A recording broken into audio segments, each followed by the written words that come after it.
All right, good morning, good evening, good afternoon.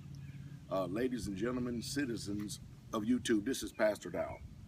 Well, it has come to pass exactly what I said would happen some months ago. If you go back into my YouTube videos, I also said when the Supreme Court passes gay marriage as law throughout the land of America, that it will open up the door to all forms of marriages. Now, all you Christians out there, since you like touting Romans 13 as the powers that be is the state and law enforcement officials and police officials, because law enforcement officials and police officials all across this land is getting ready to support and defend the ruling of the Supreme Court, which the Bible says is an abomination. Before I get started here, let's read what the Bible says. The Bible says in Leviticus 20, verse 13, it says, "If a man also lie with mankind as he lieth with a woman,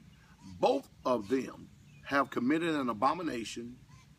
They shall surely be put to death. Their blood shall be upon them."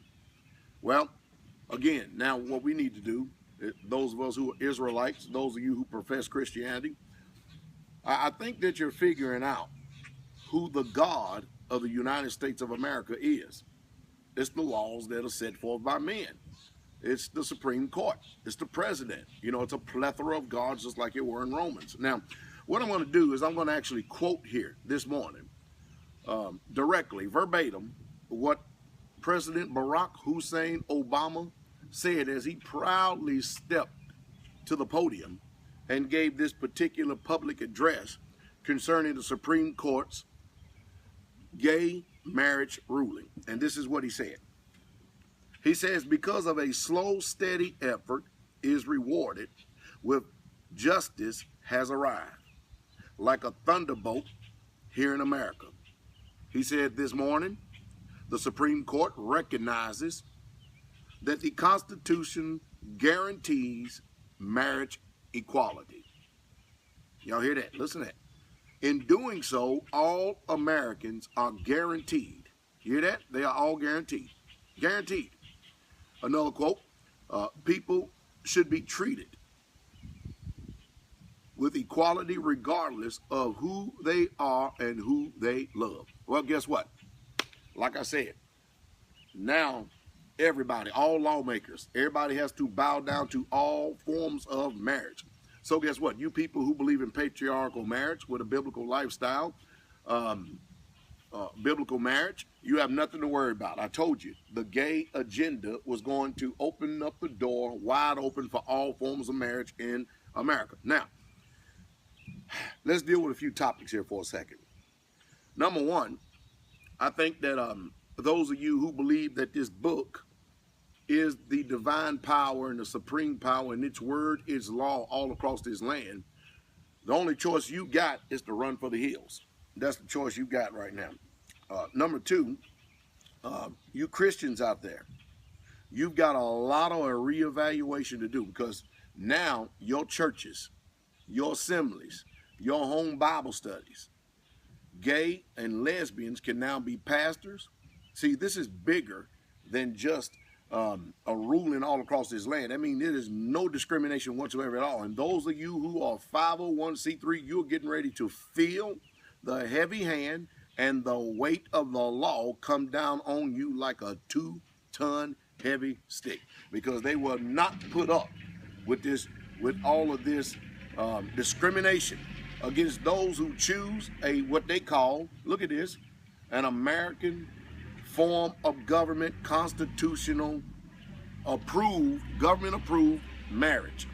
And you Christians out there, you don't have a leg to stand on. So all of you who are so-called convicted today about gay marriage is an abomination, just like the Bible says, you're going to change your mind, because when you go to church on Sunday, you're going to see them flood the choir, flood the podiums.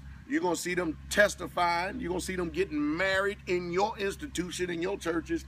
And some of you going to sit back and all you're going to do is sit back and feel that butterflies in your stomach, that sick feeling, and you have nothing else you can do because you cannot affect change in any kind of way. The only option you have is to vote with your feet and to come out of her. Just like I've been telling you all these years, come out of her, my people. Because the way that this world is going and the governments thereof, they don't care nothing about the creator of the universe. I told you, we look forward by looking back. And we are repeating the same history as ancient Rome, whether you like it or not. So now all you Christians who love government, guess what? You better start getting ready for the biblical lifestyle of polygyny to start coming forward everywhere, because after all, the president said this morning, the Supreme Court recognizes that the Constitution guarantees marriage equality. So whether you like it or not, it's coming. And those of you who reject a biblical lifestyle of polygyny, but you call homosexuality an abomination, now you've got to acquiesce. You have got to bow down. You have got to consent to the laws of the land if you're going to stay in this country, and that's all there is to it. So now my question is, I wonder if you Christians are going to change your convictions now, simply because the laws of the land says this. I wonder if you're going to continue to keep the contempt and the disdain of your spirit and attitude up every time you see a homosexual, a lesbian, a gay, or a transgender individual. I wonder how you're going to explain this to your children. You Christians got a lot of reevaluation to do. You see, because many times you don't know what righteousness is. Now your government has failed you, and now you know that the founding fathers has never set this country up to be a God-fearing nation. Let's deal with another one right here. All right. Who is God in America? Is it the Supreme Court? Is it the president? Is it your public opinion? Is your attitude? Who is it? I don't know who it is, but you need to find out who it is. And you need to find out real quick, who are you going to serve? So now, dignity is offered to gay and lesbian couples all across the land in America. That means that you can go into any federal building and get subsidies. That means that you can get benefits. That means you can be recognized and nobody can discriminate against you. As a matter of fact, the laws in this land are so powerful against anyone that discriminates against, check this out, gay and lesbian marriage, that if you go in there and today you say that you are a heterosexual couple, and you say that you believe in biblical marriage, and some of you think that it's one man and one woman, you better not speak too loudly. You better not speak too loudly, because you could be condemning someone else for their right to practice their lifestyle. Woo, man. I tell you what, it's a sad thing.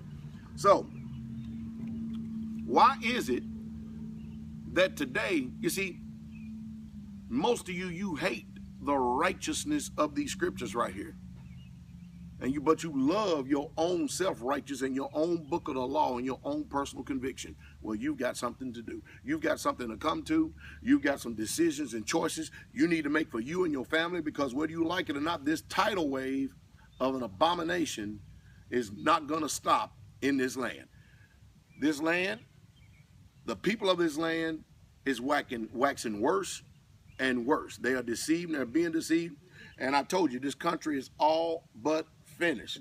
And my words still ring true that I get from the Bible that you should have done a long, long time ago. Come out of her, my people. Come out of her, my people. Your hands, Christians, your hands, so-called believers in Jesus, has been forced. What are you going to do about it? I'm going to tell you what you're going to do about it. You're going to do nothing. You're going to consent quietly. You're going to hold your tongue. You're going to bite it. You're going to keep your disdain and your contempt to yourself. That ill will and that ill feeling that you feel, and those butterflies in your stomach, you're going to be quiet. That's exactly what you're going to do, Christians, because this country has just showed you. And mind you, the homosexual, gay, lesbian agenda and transgender, they are only a small fraction of people. How is it that they could actually lobby the Supreme Court, Congress, and everybody else in order to change this? Because they are together. They are one mind. And look what a small group can do. Now, I personally believe that the people who are gay, they may seem like they're kind and sweet and nice, but I found them in my own dealings to be very militant people. Now, that's my own personal experience, my own, and my own opinion, and I'm entitled to that. Because as soon as you start going around and you start preaching and teaching to them what you believe the truth is, the first thing they want to do is they want to condemn you for not accepting them. Now, the truth is, most of us have this attitude. If you're going to go do that, go ahead and go do it. That's the reason why Pastor Dow told you a long time ago, you better come out, because your children is not going to know right from wrong. Your children is not going to know what gender they want to practice on any given time and any given day, considering that they have 6 of them to choose from. So one day, they could be a boy. Next day, they could be a girl. Next day, they could be a he, she. Next day, they could be a transvestite. They could be whatever they want to be in this world today. And I tell you what, it's a sad day for America, and America is going to be judged by the creator of the universe. I say personally, let the fire of Yahweh that comes from Jesus Christ burn this country down. And that's the truth, and that's the truth straight way. Y'all all have a wonderful day. And maybe, just maybe, you may not like my delivery. You may not like the way I preach and teach, but one thing I do preach and teach, the truth. And that is the truth, and it's the truth straight way. I want to see the posture of some of you Christians now.